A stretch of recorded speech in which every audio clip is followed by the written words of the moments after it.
sometimes, number one, Washington in general is a very, very dysfunctional organization. I mean, it's been years and years and years, and they still haven't figured out a way to invest that offensive line, right? And then on top of that, you had Sam Howell, who he didn't end the season in the best of ways. Like, he really struggled. Like, he would have games, like, especially against us, where he would torch the fuck out of us, throw 300, 400-yard games, and he showed promise. Excuse me. He deserved a second chance. Just imagine Jalen Hurts had the season he had in 2021. And because it wasn't stellar, we got rid of him. That's the same shit that happened with Josh Rosen. And I'm going to be honest with you, when it comes to the Arizona Cardinals, we'll see what happens as time goes along. It's not really working out for them. I'm being honest with you. Like, Kyler Murray is a good quarterback, but you don't pay good quarterbacks. You pay great quarterbacks. Kyler Murray has not shown that he's a great. He showed that he's a very good quarterback. He hasn't shown that he's great. He hasn't shown that he's the number one, was a number one pick in the draft. He didn't show that he was a generational talent where, like, oh, you know, if he played baseball, he's going to be great. If he plays football, he's going to be great. And it's not to say Kyler Murray's bad. He's not bad. He had really good moments, but playoff results, playoff performances, that makes players. Granted, he's been injured a lot. But from what I've seen, he's yet to show that he can get a team over the top. And that's one of the problems I had with everybody getting these goddamn contracts. Like, back then, you have to actually earn a fucking big contract, right? And it just goes to show you how bad the college quarterback class is that's coming in. Because there's so little faith that any of them is actually going to pop off that you're just giving quarterbacks who are just serviceable $40-50 million for no reason. Like they haven't earned to get that significant amount of money to get them locked in on a long-term contract, but you sign them anyway. You know, to me, it really doesn't make sense. But I guess shit, if they're able to cheat the system, it ain't my team that's overpaying a quarterback. You know what I'm saying? I know y'all niggas say, well, Jalen Hurts was a real defense. Man, shut the fuck up. I mean, listen, motherfuckers be acting like that yesterday didn't exist. 2023, Jalen Hurts was the best fucking football player in the league. Like, cut the bullshit. Stop. Now, moving on from that. Jahan Dotson trade. I'll be honest with you. I just think that Jahan Dotson when the quarterbacks don't do what they're supposed to do, when you got an organization that just, they just going through a quarterback carousel. Sam Howell definitely wasn't great, but he deserved a second opportunity to prove himself, to prove that he can improve, right? And then you just, it's a fucking mess over there. It's a real mess. And because these GMs they got egos. So they be like, yeah, well, I didn't draft this player.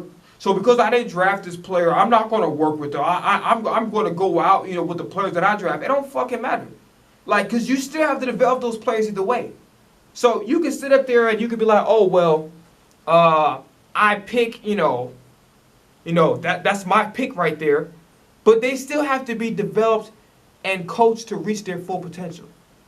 And why should they not try to do that? And nor are they trying to address the biggest elephant in the room, which is the offensive line problem. Okay?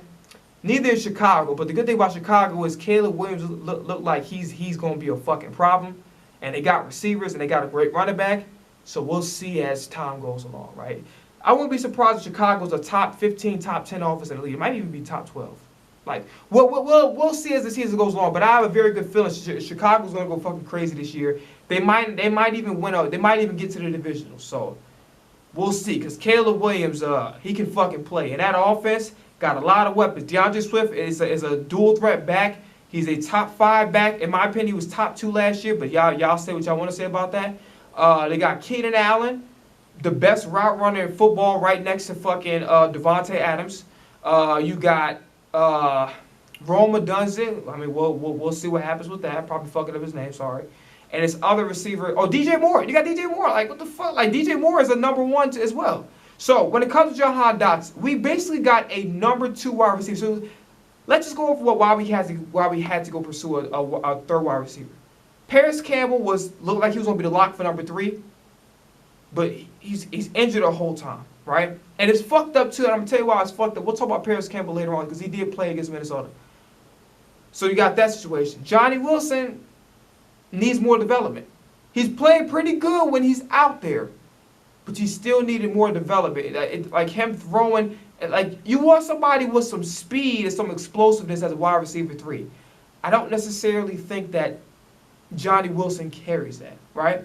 He's been subjected to mediocre quarterback play, not great coaching, mismanagement of rosters, and it's been a mess. Granted, I was a huge proponent of Eric Bieniemy, and I think Eric Bieniemy is a great offensive coordinator. I'm surprised that nobody picked him up as head coach.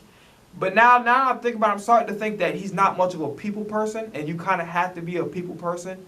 If you're going to be a head coach, you can't just straight up be an X's and O's guy. It typically doesn't work like that.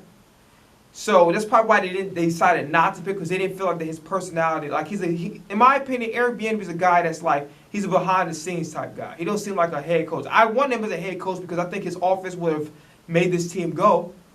But I'm going to give Kellen Moore a shot. I ain't going to badmouth the man. So far, I want to see more single back plays, but I guess Jalen Hurts wasn't comfortable with it. If he wasn't comfortable with that, he wasn't comfortable with it. You know what I'm saying? So I ain't going to put too much on Kellen Moore for that. You feel me? So, you know, Britton Covey, I don't know why the fuck they're not playing him in this offense, because he's a weapon. He proved he could weapon, and I like to see him get more receiving reps. Versus you just kind of plugging and playing him in the fucking in the midst of the regular season, and you didn't really give him enough reps. He got reps in the first game in Baltimore, and then they didn't put him in the offense ever again. Why would you do that? Like, you're not playing him at receiver on a regular basis. I get it. He's probably not going to be a third wide receiver. They're not going to have him compete for that position, which is understandable. But he showed promise. I think you want to try to give him some more reps to get him comfortable with the offense. I don't know why the fuck they didn't do that. That shit to me was beyond stupid. Okay? So wide receiver 3, it's been a mess. It truly has. And Ananias Smith, very, very god-awful ball. His first preseason game was horrible. I thought he was like, yo, he's like this nigga lucky that we drafted him. So he technically has to get a little bit more leeway, because I would have cut his ass after the Baltimore game. I ain't gonna lie, he played pretty fucking bad. But we'll talk about Ananias Smith later on, because I do have an apology to make in some shape or form. Now, Jahan Dotson's the number 2 playing a wide receiver 3. And you got to remember this. Coaches are going to say anything that saves face. It could be something a lot more behind the scenes that we don't know about, that maybe Jahan Dotson ain't going to talk about until maybe a year from now, 2 years from now. I watched this press conference. I'm not going to lie to you. When he got out the car, when he was finally welcomed into the stadium, he didn't look like he was that happy. But then again, like, bro, if you got traded all of a sudden, you had to pack your shit, take a long-ass trip over to Philadelphia, I ain't gonna lie, I wouldn't be like the happiest of guys either. You know what I'm saying? Like, I'd be tired of shit. Even if Philadelphia, is great, because this organization is really good. Like, everybody that's ever played for us always talk highly about the culture. Even guys like Mekhi Becton, they really, really enjoy playing for us, right? Now, with Jahan Dotson, people have to stop overreacting, because number one, Jahan Dotson is a number 2 receiver playing number 3. So the talent is there.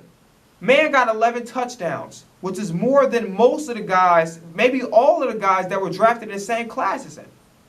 Playing a number 2 to a light number 3. Okay? The talent is there. The quarterback play was mediocre. The organization was mediocre. And like I said, they didn't want them there for reasons that they didn't want them there. They didn't value him. So, of course, coaches are going to impress, coaches impress, the press makes up stories about the fucking Eagles players all the time. A.J. Brown was called a diva. Everybody was really trying to blow the Nick Sirianni and Jalen Hurts thing out of proportion. It was some issues, but not to the extent that the media is trying to make it out to be. There's all this other shit. So the press makes up shit about the Eagles.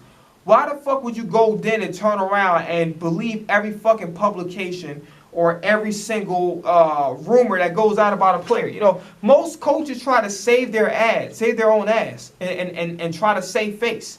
You know what I'm saying? Whether they, because some people don't have necessarily a legitimate reason for why, or like a logical explanation for why they get rid of a play. They just like, yo, I didn't approve of this person drafted. This is from the old regime. I want to move on from the old regime. I want to bring in new players. Some coaches could be like that. So rather than saying that just outright, they'll be looking at things like, yo, like he didn't want to compete, or just they'll just say random shit. So I take everything for a grain of salt. So Seth Joyner was going crazy about this, and no disrespect, like Seth Joyner, I respect the hell out of you. You are a Hall of Famer. You're all-time Eagles great. You're a hell of an analyst. You're one of my favorite analysts, and you also was a hell of a football player. You're a gold jacket football. You didn't get the Hall of Fame bit, but you're a Hall of Fame in my book. So, Unc, I respect you. But at the same time, everybody got to take it easy. Because, yes, you should keep those rumors in the back of your head just in case if anything happens to be true about that. However, you got to take into account that Washington is not the best organization. Quarterback play was subpar. Coaching wasn't great. Ron Rivera is not an offensive-minded coach. He's barely a fucking defensive-minded. I don't know. He really hasn't done much on the defensive end, right?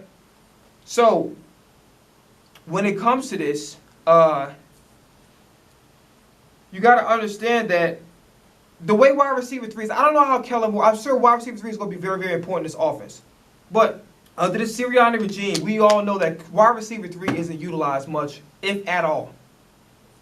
Maybe get lucky to get 3 targets a game. And that's not even it. You will get 1 target every 5 fucking games. Okay? So, wide receiver 3 is not a position where, if it doesn't necessarily work out, which I think will have a lot of faith in Jahan Dotson's ability. And I don't think he's going to be anywhere as problematic as what the reports suggest that he may be.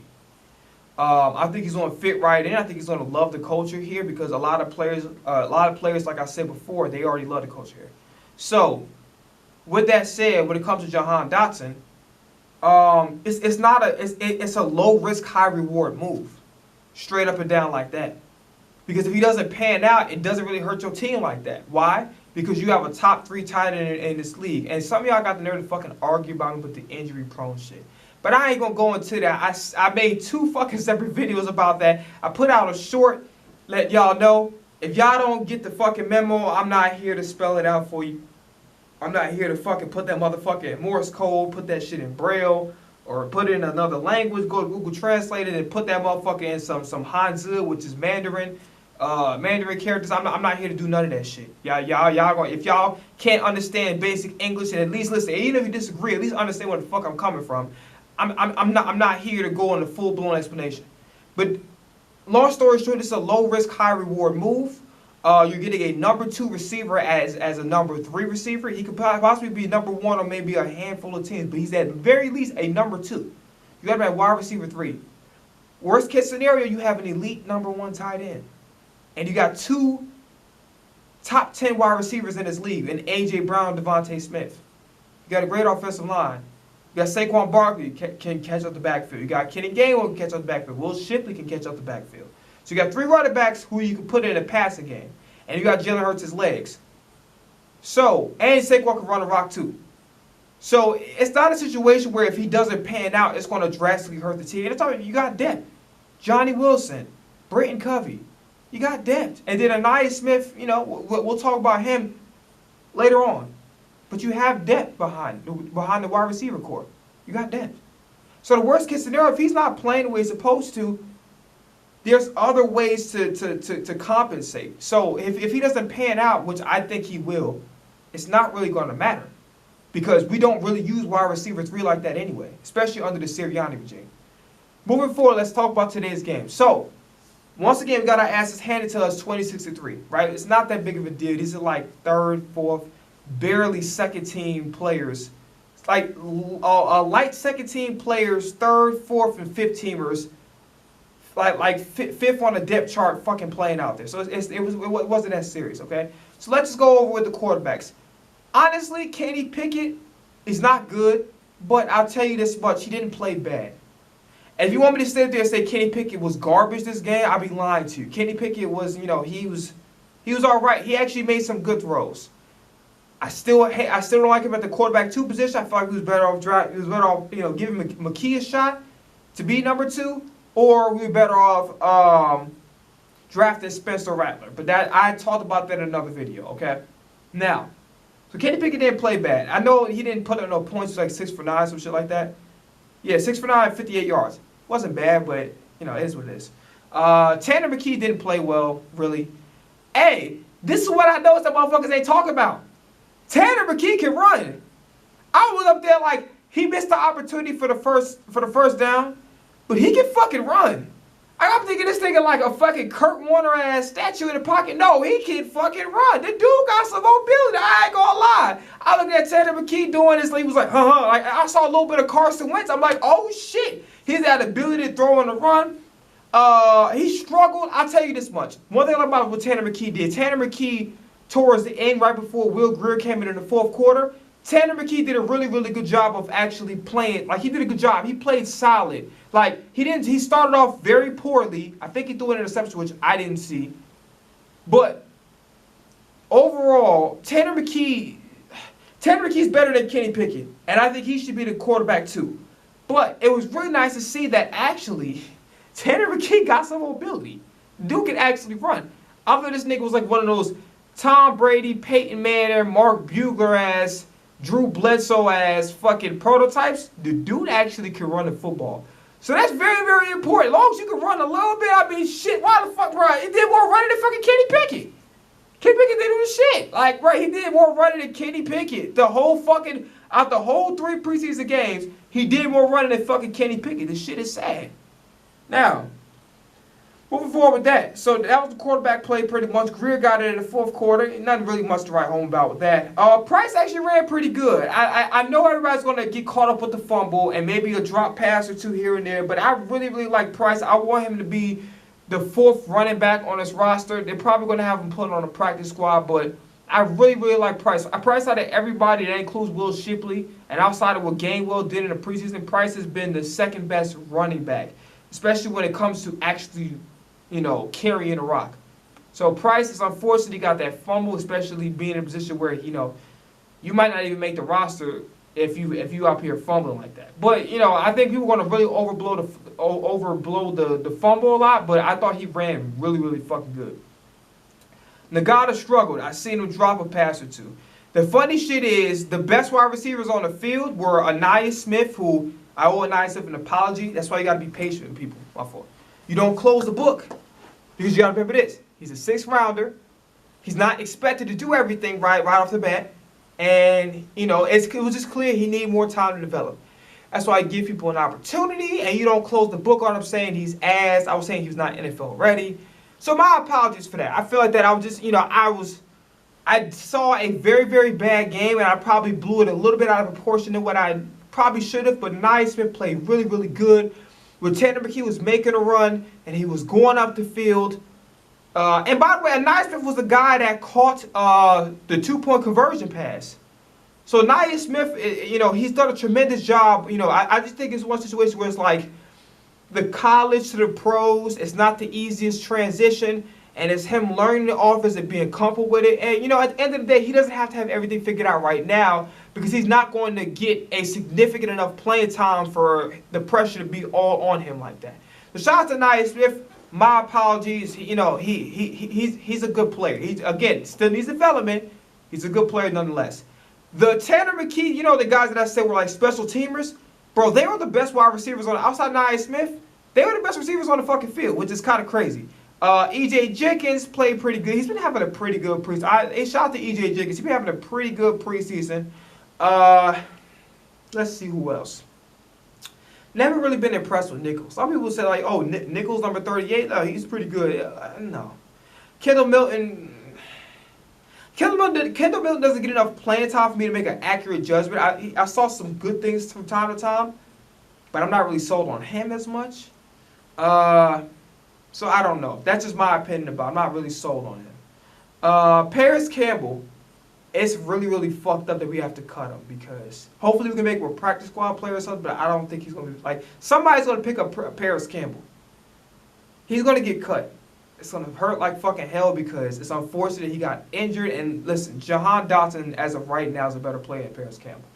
But, however, Paris Campbell's still a good player in this league, and he still could be of use for somebody as long as he's healthy. You know what I mean? And I don't look at the Giants, his Giants season too much because Daniel Jones is ass, and he was injured most of the part. So yeah, Tommy DeVito, some of these other, and Tyrod Taylor, and it's just like, ugh, this is ill.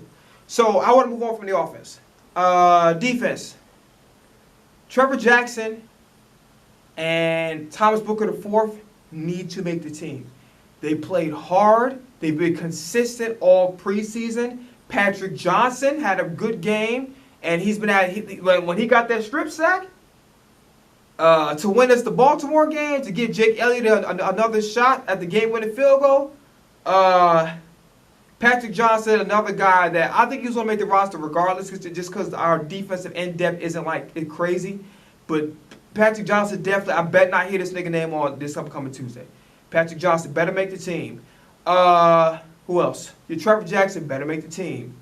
Jomo, I think he's allowed to make the team regardless, but he definitely better make the team. I didn't see him too much. I want him, Jomo, to play a little bit more. I'm not going to lie to you. Especially because we got Milton Williams already playing like the backup nose or whatever the case may be, or the backup DT. I would have loved Jomo to get some more reps. You know what I'm saying? So I'm surprised he did not. But yeah, I saw some good things out of Patrick Johnson. I've been seeing some really good things the whole preseason from Trevor Booker IV and Oren Burks. I hope to God we don't cut this man. He played in his first game yesterday, and he played pretty fucking good. He had a sack, very productive all over the ball, very aggressive. Oren Burks, I'm hoping to God, because our linebacker depth isn't like that. What's this guy? Oren Burks will be a very, very good player.